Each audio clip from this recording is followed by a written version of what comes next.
The silence of Deep Space Station Alpha was broken only by the steady hum of life support systems and the occasional beep from monitoring equipment.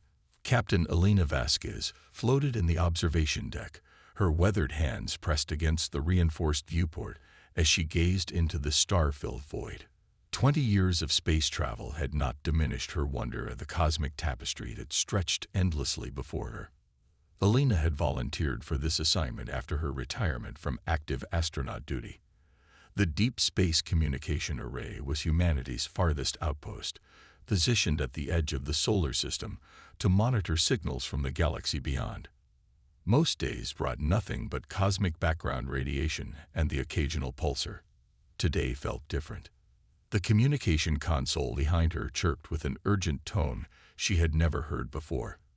Elena pushed off from the viewport and glided to her workstation, her experienced fingers dancing across the holographic interface.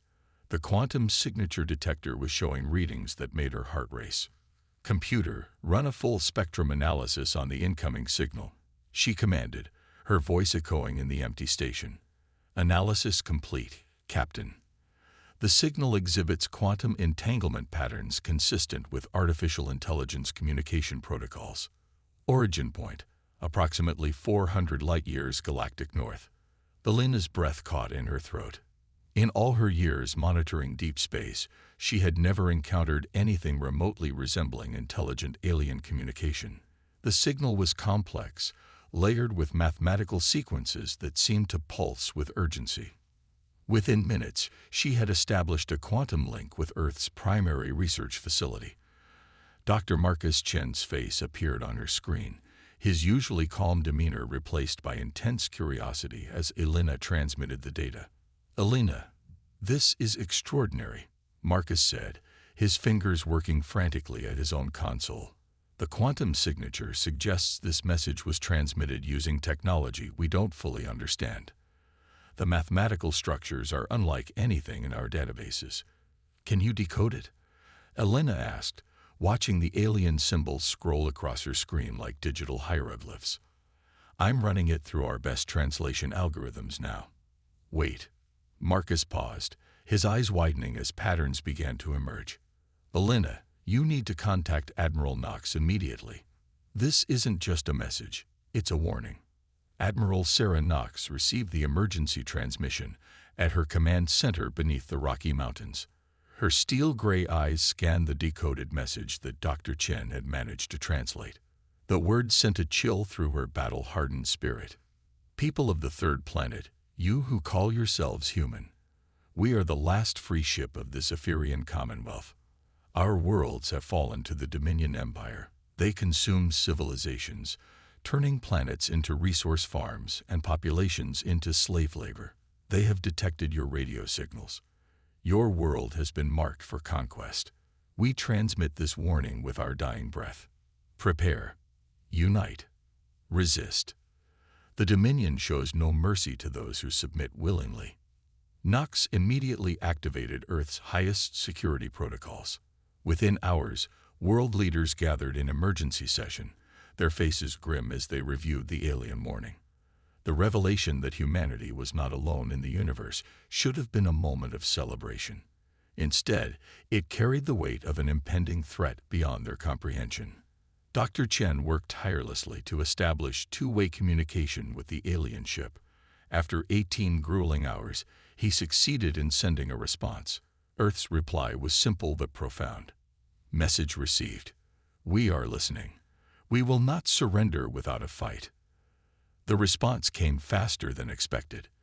Elena was monitoring the deep space array when the new transmission arrived, this time accompanied by a massive energy signature moving through the outer solar system. "Admiral Knox," Elena reported through the emergency channel, "we have a single vessel approaching. It's not showing hostile intent, but it's definitely not human technology." The alien ship was unlike anything in Earth's science fiction. It appeared to be grown, rather than built, with organic curves that seemed to shift and flow like liquid metal. It was beautiful and terrifying at the same time. Admiral Knox made the decision to allow the vessel to approach, but Earth's newly activated defense grid tracked its every movement. The ship settled into orbit around the moon, maintaining what appeared to be a respectful distance from Earth. First contact protocol had been a theoretical exercise for decades. Now it became urgent reality. A team of linguists, scientists, and diplomats was assembled while the world watched with a mixture of fear and fascination. The alien ship transmitted a request for communication, and Dr. Chen established a direct link. The being that appeared on Earth's screens was humanoid, but clearly alien. Its skin had a translucent quality that revealed patterns of light flowing beneath the surface. Its eyes held an ancient sadness that spoke of worlds lost and species extinct. "I am Zexthuri, last navigator of the Zephyrian Commonwealth," the alien said, its voice carrying harmonics that human ears had never heard. "I bring mourning and offer alliance. The Dominion Empire has marked your world for conquest. They will arrive within your solar rotation that you call 1 year." Admiral Knox stepped forward to address the alien directly. "Why should we trust you? How do we know this isn't an invasion disguised as a warning?" Zexthuri's expression showed what might have been surprise. "You ask wise questions. Your species thinks strategically. This gives hope." The alien touched a control on its ship, and a holographic display filled the space between them. The display showed world after world falling to massive fleets. Civilizations that had stood for millennia were reduced to resource extraction sites. Billions of beings were shown working in conditions that could only be described as slavery. "This is what remains of my people," Zexthuri continued. "We were 40 billion strong across 12 worlds. Now fewer than 1 million survive as refugees in the spaces between stars. The Dominion offers 2 choices: immediate surrender and integration into their labor force, or resistance followed by complete extermination of the native population." Dr. Chen studied the holographic data with growing alarm. "How many ships are we talking about?" "The conquest fleet assigned to your world numbers 3,000 vessels, each capable of reducing your cities to ash in moments." The number hit the human delegation like a physical blow. Earth's combined military forces seemed laughably inadequate against such overwhelming power. Yet Admiral Knox's expression remained determined. "What do you propose?" Knox asked. "The Dominion expects submission or feudal resistance. They do not expect innovation. Your species has shown remarkable adaptability in your short existence. Perhaps together we can forge a third option." Zexthuri explained that the Dominion's strength lay in their standardized approach to conquest. They had perfected a system that worked on thousands of worlds, but that system had a weakness. It relied on predictable responses from the conquered species. Your people are young but creative. You wage wars in ways the Dominion has never encountered. You form alliances across different tribes of your own species. You fight for concepts like freedom and dignity that the Dominion considers irrelevant luxuries. Over the following days, Zexthuri shared detailed intelligence about Dominion technology, tactics, and psychology. In return, human scientists and military strategists began developing plans that combined Earth's unconventional thinking with alien knowledge. The most crucial revelation came when Dr. Chen discovered that the Dominion's quantum communication network, which connected their vast empire, had a potential vulnerability. Human quantum physics had developed along different lines than most galactic civilizations, creating theoretical models that even the advanced Dominion had not considered. "We can't fight their fleet directly," Dr. Chen explained to the Emergency Council. "But we might be able to disrupt their coordination network. If we can blind them at the right moment, turn their strength against them." Admiral Knox smiled grimly. "It's audacious enough that it might actually work." Elena, monitoring the deep space array, detected new signals from beyond the solar system. The patterns were different from Zexthuri's ship, more regimented and aggressive. "Admiral," she reported, "I'm picking up long-range scout transmissions. The Dominion Advance Guard is probing our system. They'll be here sooner than expected." The time for preparation was running out. Earth had to unite as never before, combining human ingenuity with alien knowledge to face an enemy that had conquered countless worlds. The stakes could not be higher. Freedom or slavery, independence or extinction. As Elena watched the distant stars through her viewport, she wondered if humanity would prove worthy of the trust that Zextheri had placed in them. The next few months would determine not just Earth's fate, but whether the galaxy would ever see another world successfully resist the Dominion Empire. The stage was set for humanity's greatest test, and failure was not an option. The transformation of Earth began immediately after Zextheri's warning. In hidden facilities around the globe, human engineers worked alongside the alien refugee to develop weapons and defenses that neither species could have created alone. The collaboration was unlike anything in human history, born from desperation, but flourishing through mutual respect. Dr. Marcus Chen had barely slept in 3 months. His laboratory beneath the Swiss Alps hummed with activity as teams of physicists pushed the boundaries of quantum mechanics beyond anything previously thought possible. Zextheri's knowledge of Dominion technology had revealed vulnerabilities that human creativity was uniquely positioned to exploit. The Dominion fleet operates on a quantum mesh network, Chen explained to Admiral Knox during one of their daily briefings. Every ship, every weapon, every soldier is connected through quantum entanglement. They share information instantly across their entire force, which makes them incredibly coordinated, Knox replied, studying the holographic display that showed the approaching Dominion fleet. But you found a way to turn that against them. Chen's tired eyes gleamed with excitement. Human quantum theory developed the concept of quantum chaos theory. We've learned to intentionally introduce randomness into quantum systems. If we can inject chaotic interference into their network at exactly the right moment, their coordination becomes their weakness. Knox finished. Brilliant. How long do we have? Elena's voice crackled through the communication system from Deep Space Station Alpha. Admiral, I'm detecting massive energy signatures entering the outer solar system. The Dominion fleet has arrived. The command center fell silent as the reality of the moment struck everyone present. For months, they had prepared for this moment, but the arrival of humanity's first alien invaders still felt surreal. Zextheri's ship had taken position near Earth's moon, its organic hull now bristling with hybrid human-alien technology. The alien had worked tirelessly to modify its vessel into a command center for the resistance, combining Dominion technology with human tactical thinking. Open a channel to the Dominion fleet, Admiral Knox ordered. Let's see what they have to say. The being that appeared on Earth's screens was the antithesis of Zextheri, where the Zephyrian refugee showed emotion and individual thought. This creature was cold and mechanical. Its body was more machine than organic, with glowing implants that pulsed in perfect synchronization.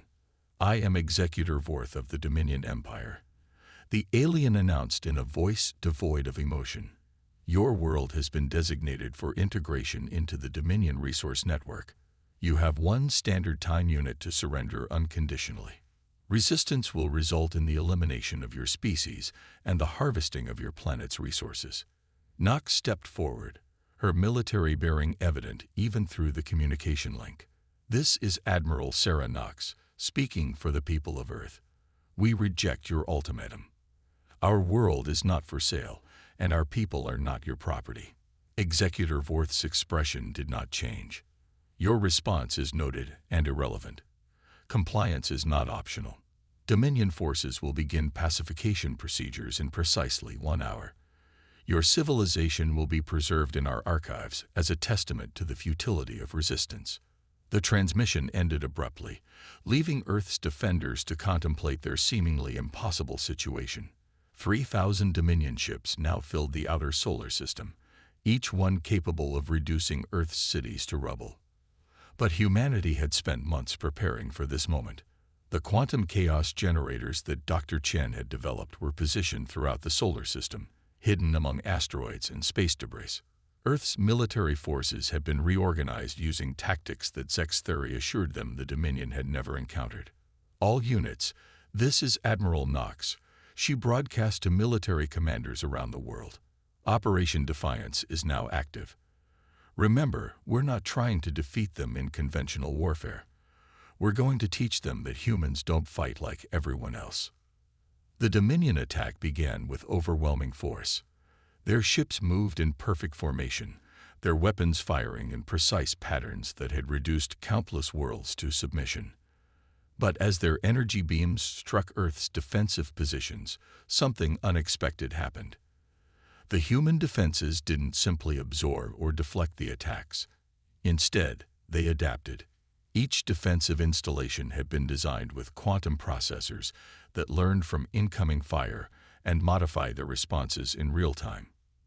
The Dominion found their weapons becoming less effective with each shot. Impossible. Executor Vorth transmitted to his fleet. These primitives are somehow adapting to our standardized assault patterns. Commander Jake Torres, leading Earth's orbital defense platforms, grinned as he watched the Dominion ships struggle to maintain their formation. That's because we're not fighting your war, alien. We're fighting ours. The space battle that followed was unlike anything the galaxy had ever seen. The Dominion fleet, accustomed to swift victories through overwhelming force, found themselves facing an enemy that refused to follow conventional tactics. Earth's ships, while far fewer in number, moved unpredictably and struck at targets the Dominion hadn't even realized were vulnerable. Zextheri's ship served as the coordination center for the human resistance. The aliens' knowledge of Dominion technology allowed Earth's forces to target critical systems while avoiding the heavily defended areas that most species attacked instinctively. Dr. Chen, Elena called from Deep Space Station Alpha. The quantum chaos generators are ready for activation. The Dominion fleet is still maintaining tight formation. Perfect, Chen replied, his fingers hovering over the activation controls. Everyone, prepare for quantum interference in 3, 2, 1. The effect was immediate and devastating. The Dominion's quantum mesh network, which had been their greatest strength, suddenly became a liability. As chaotic interference flooded their communication system, the perfectly coordinated fleet began to break apart. Ships collided with each other as their navigation systems received conflicting information. Weapons fired at random targets as their targeting systems couldn't distinguish between friend and foe. The Dominion's greatest asset had become their greatest weakness. But the chaos was temporary. Chen knew that the Dominion's quantum engineers would adapt to the interference within hours. Earth's window of opportunity was narrow. All units, this is Admiral Knox. Execute Operation Beacon now. Across the solar system, hidden transmitters activated simultaneously. But instead of broadcasting jamming signals, they transmitted something far more dangerous to the Dominion Empire: hope. The transmissions carried the complete story of Earth's resistance, along with detailed technical specifications for the quantum chaos generators. The signals were aimed at every Dominion-controlled system within 100 light-years, broadcasting on frequencies that enslaved populations could receive, but Dominion sensors couldn't easily block. "What are you doing?" Executor Vorth demanded, his mechanical voice showing the first signs of emotion. "We're teaching the galaxy that the Dominion can be defeated," Knox replied calmly. "Every enslaved world, every conquered species, every being that has dreamed of freedom is about to learn that resistance is possible." The psychological impact on the Dominion forces was immediate. For the first time in their conquest of the galaxy, they faced an enemy that wasn't just fighting for survival, but actively spreading the tools of rebellion to other worlds. Zextheri's voice carried new hope as reports came in from across the galaxy. "Admiral Knox, we're receiving responses from 12 different systems. Resistance movements are forming. The Dominion is facing uprisings on 17 worlds." The battle for Earth's solar system continued for 6 more hours, but the outcome was no longer in doubt. The Dominion fleet, cut off from their command network and facing an enemy that fought unlike any they had encountered, began to retreat. Executor Vorth's final transmission to Earth was cold but tinged with what might have been respect. "Your species is anomalous. The Dominion will study your tactics and return with appropriate countermeasures." "We'll be ready," Knox replied. "And next time, we won't be alone." As the Dominion fleet disappeared into hyperspace, Earth's defenders realized they had achieved something unprecedented in galactic history. They had not only defeated a Dominion conquest fleet, but had sparked a galaxy-wide rebellion against the Empire. Elena watched from Deep Space Station Alpha as refugee ships began arriving from across the galaxy. Species that had lived under Dominion rule for generations were fleeing to Earth, bringing knowledge, technology, and most importantly, hope for a different future. Dr. Chen stood in his laboratory, surrounded by quantum chaos generators that had proven human ingenuity could overcome even the most advanced alien technology. "We've changed everything," he said to his team. "The galaxy will never be the same." Zextheri approached Admiral Knox as the immediate crisis ended. "Your species has given the galaxy something it has not had for millennia. Proof that the Dominion can be defeated. You have become a beacon of hope for billions of enslaved beings."